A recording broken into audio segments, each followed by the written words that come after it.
Hey guys, hello, how are you doing, guys? Let me hope you're good and fine. Hi, my YouTube family. Let me hope you're good and fine, guys. It's been a long time. Nizere ko mumeze neza. Oh shit, sorry. This is the struggles of making content. Sorry. Okay, here we go. Let me hope you're good and fine. Are you good? I find me from my side I'm fine.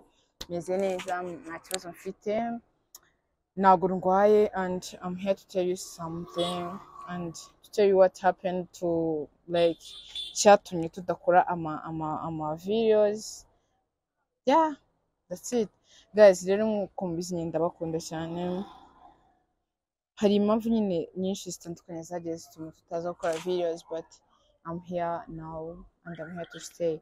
Bamwe bankurikira bankurikira ku ma YouTube channel yanjye agiye atandukanye barabizi bazi ibintu nari ndimo, and n'abandi ma YouTube family batajya abandi bakuriye yandi ma social media yanjye nabo nababwira nyine byari biri rough, hari ibintu byinshi bitandukanye nari ndimo, ariko I'm back. Don't worry, we're gonna do many content, you know. Ikintu nakugaho utarakora subscribe, please. It's just hitting the subscribe button. Okay, rero hari ibintu byinshi bitandukanye byagiye bituma naza gukora videos content hano kuri YouTube channel, ariko byose tugiye kubirebaho. Yeah, rero nyine abantu bankurikirana nkuko nabivuze ku yandi ma social media yanjye, hari ibintu byinshi nyine byatumaga nakora. Actually ninjiye muri photography, which is good. Ndayikunda photography, nyine nabonye iryoshye, gusa nyine ko narayinjiyemo ntibivuze ko nari ku YouTube. Yeah, YouTube is a very good platform and a lot of people nyine bankurikirana kuri YouTube kwa nyine you show me love every day, you know. That's why ntareka gukora ama videos yo kuri YouTube. So guys, mwari mumeze gute se? Mumeze neza? Yeah, nyine ikintu mfite kubabwira, twari tumaze iminsi nyine myinshi tudakora ama videos, ariko twaje ndamuhe nyine kujya mbaye ibintu byinshi byiza bitandukanye. Nzagenda nyine nzakora video irambuye yo kubabwira nyine ku kintu irambuye ya nyayo, nyine aricyo nje kuvuga ku kintu nyine cyatumye nari, ariko nyine ya noneho ndahari, nta kintu cyenda gutuma ngenda, you know. Mwari mumeze neza? Hanyuma rero ikintu nakubwiye nyine, hari ibintu mu bintu maze iminsi ndimo harimo cyane photography. Nagiye nyine kuyiga, nshaka ibikoresho ngira gute, urumva nyine I need you guys, nyine umuntu ku bantu nyine bagize, ku bantu muba mukeneye nyine izo services za photography, you know. Abantu bafite BDs, nyine abantu bakunda gukoresha amapati ya birthdays, nyine amavuko, ku bantu bakoresha ubukwe, ku bakobwa mu ase guys, yemwe bakobwa mujye mumbyanze mbafotore mu harya babyita gute, nibyo nzi mu ma bridal shower, nyine nk'abakobwa bagenzi banjye, you know, mugomba kujya mbasha make, you know. Abakobwa bagenzi banjye bafite amashusho nyine like bridal shower, hajya niyo kitchen party, ntabwo bizi, ni ibintu nk'ibyo byose nyine, ubukwe, abantu bafite private shoot. Ntabwo mfotonya abakobwa gusa, n'abahungu nyine, like muri rusange ndafotora. Ntabwo mfotora gusa, mfata n'ama videos, just nkora ibintu byinshi bitandukanye, you know. Nyine muze mu bakiriya banjye, nzajya mbaca makeya. Ikindi nyine ntareka kugenda nakubwiye, nyine dufite ibintu byinshi. Actually nyine kind building something like what can I call it, nyine ndi building something big, nyine actually nyine support yanyu, I'm building something big. Nyine mfite ubwo nayita nka Shemsa company, nyine si company ya danger nta kintu mfite, ariko nyine I'm building from scratch. In my nyine mfite service nyine nyinshi nanga, like nkora iyo photography n'ibijyanye nayo, videograph, like nkora advertisement, nkora ibintu byinshi bitandukanye. Ndaza gushira a picture muri description, cyangwa se ndaza kuyokunya nanabyandika kuri video, cyangwa se muri description nkabyandika nka listinga services nyine dutanga. We have many different services, like izo nababwiye nyine photograph, videograph, dufite advertisement part, abantu bakeneye kwamamaza ibikorwa byanyu turabaca amafaranga make cyane, you know, abantu bakeneye kwamamaza ibikorwa byabo turabaca amafaranga make, sibyo. Abantu bakeneye kuzamura YouTube channels zabo, abantu bakeneye kuzamura amaduka yabo, imishinga yabo, nyine turabafasha, sibyo, turabafasha. Ni ibintu byinshi cyane biri muri services zacu. Ikindi kuri part ya advertisement ni nini, hari ukuntu I will take my time nze bibasobanurire neza kuri iyi part ya advertisement, kuko yo ni nini. Ni part ya advertisement yacu ni nini, kuko like dufite advertisement irimo ibintu byinshi, twamamaza ibikorwa by'abantu, twamamaza like n'icyo ukora turacyamamaza, like service, apana nyine kuvuga ngo imyenda ngibiki.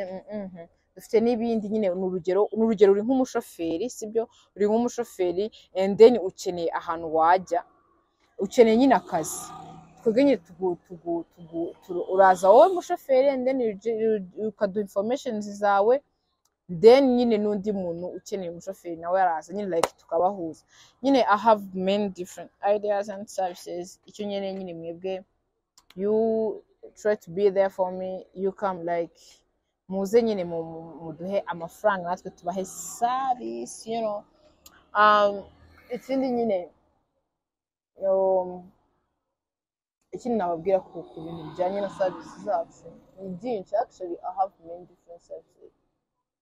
I just wait for you guys to come and ask me for this service, sibyo. Nyine dufite service nyinshi, ahubwo I'm just kinda waiting here for you to ask me to help you for the service, you know. I'm here, ndi hano nyine kugira ngo mbafashe, kugira ngo nizo service zanyu nyine nzibafashe tu. Hanyuma rero nyine tujye I missed here for sure. Nari nkumbuye hano, nari nkumbuye kuba hano nyine tu, nari nkumbuye kuba hano. Mfite ibintu byinshi byo umva. Tell your friend to tell a friend, hano tujye kujya dutarama. Mfite ibintu byinshi man, I have many things to tell you guys. Mfite ibintu byinshi nyine byo kuvuga, ndi kuva n'umuntu ugize uti muri kunjya. Hari akantu kamaze iminsi gatraining akavuga ngo muri uyu mwaka agiye kuvuga we, ngo agiye kuvuga. Yeah, I'm here and we are going to talk about many different things, yeah. Njye nyine ndahari ku bakunzi banjye no ku batari abakunzi banjye bose, nta kibazo, bazaze nyine badushagare tuvuge kuko dufite ibintu byinshi. Ikindi guys, nago dufite platforms nyinshi. You guys please ndashira munsi, ndashiraho link ya manuze y'ama social media yanjye yose, kuko nyine nzazacisha ibintu byinshi bitandukanye. Kugucikwa nyine uzabucitswe, kuko n'urugero niba ufite perime, ukeneye nyine umuntu akazi, njye nzaba mari kubwayo kugira ngo yembe naguhuza n'umuntu uzakoresha. Mbese like you have many things. Umuntu nyine utara following nyine izindi social media zanjye nazishize hasi muri description, link niho ziri. Harimo TikTok, Instagram, WhatsApp number nayo ndayishiraho, Instagram, WhatsApp number, TikTok, and like everything, LinkedIn n'ibindi byose. Nyine ntucikwe no kufollowinga the youth TV cyangwa se Shemsa the CEO, just kugira ngo dukurikire ibintu byinshi bitandukanye. Guys, nyine tuzabaha ibintu byinshi. I'm sure you're gonna have fun. Apart nyine ibyo bintu bya business bivuyeho, nyine twagarutse na bya biganiro byo gutumira abantu nyine tukavuga nyine tukavuga tukaganira ibintu nyine bifite akamaro abantu, byo gusetsa abantu, ibintu byinshi bitandukanye, sibyo? Sinzi impamvu rero wowe wacikwa tu, ntabwo ugomba gucikwa nyine, ntabwo ugomba gucika ibintu bigiye kujya bibera hano, ko hagiye gushya nyine tu, nicyo nababwira. Hanyuma nyine tutaragenda nyine ngo tujye kure, actually turacyafite iminota. Let me check. Turacyafite iminota. Let's talk like, reka tuvuge ku bintu bigiye bitandukanye bimaze iminsi. Mukanya nayindi age, oh my god, nayindi age. Uzi ko abantu batinyuka, haba hari ni nka task ngiye kuba, haba hari umuntu muzi, umuntu wiyita kabosi, ni kabosi, okay, ni umuntu wiyita kabosi kuri age. I'm about to ndi hafi kumwanya following, you know, agira inkuru zo guhubuka, you know guys. Ndabizi ndiyizi, navuga ibintu byinshi, ngiye kwinjira muri entertainment nonaha. Ikintu cyakinzanye no kubabwira nyine, you guys please nyine mube ready for the youth TV content. Kwa tugiye kujya dushiraho content buri munsi. I want you guys to help me, and I want you to tell a friend to come here to my YouTube channel. Mana we, tugiye kuvuga hagiye gushya. Icyo nakubwira nyine, tell a friend to never miss my videos ever and ever. You guys, ikindi nyine, thank you for being patient. Nago nagenda nyine ntabivuze. Those people nyine baguma bashizeho subscribe yabo nyine kuri video z'abantu kandi batakiri gukora content. For sure muri abantu bari loyal. You are loyal friends. Ndabakunda rero. Okay, nago nagenda. Ntago mubona ko ntari mu rugo, hari ahantu ndi. Let's just show you something. I have many things to show you guys.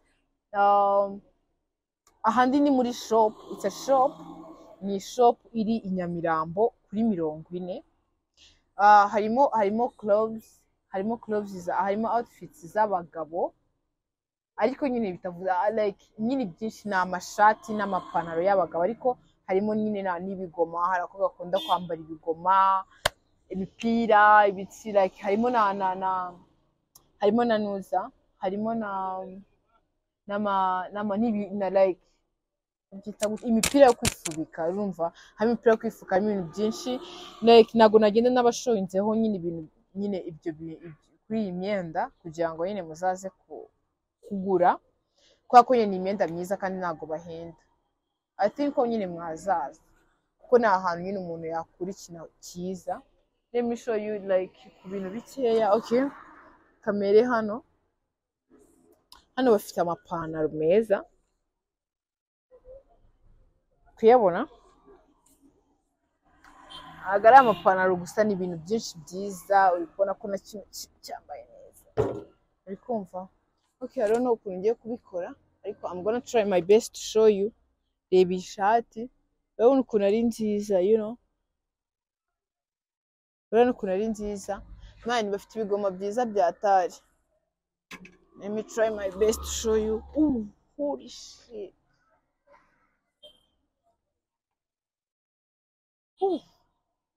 Sorry, this is the struggles of making content. Oh shit. Okay. Sorry. Okay. Twice. Okay. I was about to show you some shirts. Okay. Kumugambi w'Imana su. Ntago amashati yose nayavamo, ariko okay, I can try to show you like this. Ngenda mbereka nyine like this. Urabona ko harimo ibintu byiza pe. Abantu bakunda ibigoma, muri kubona ko ari ibintu bya danje. Imipira y'imbeho myiza, muri kuyibona. ya ni ahantu ha fresh, bafite imyenda myiza, amapantaro, udukabutura twiza n'ibindi bintu byinshi. I will show you nyine muri next video, nzagenda mbibereka. Gusa by now can end the video, sibyo se? Let's end the video. Okay guys, bye. Rero ndumva mwabyumvishe gahunda hari ni content by content every day per day. Ndabakunda rero n'ibisanzwe muranzi. This is your girl. I beg to do subscribe button, like, hint subscribe button. It's just ugakandaho ngo ntago ibintu bya danje. Ndabakunda rero, let's meet in the next video. Tumeze neza, dutwika, twimanukira. Bye bye.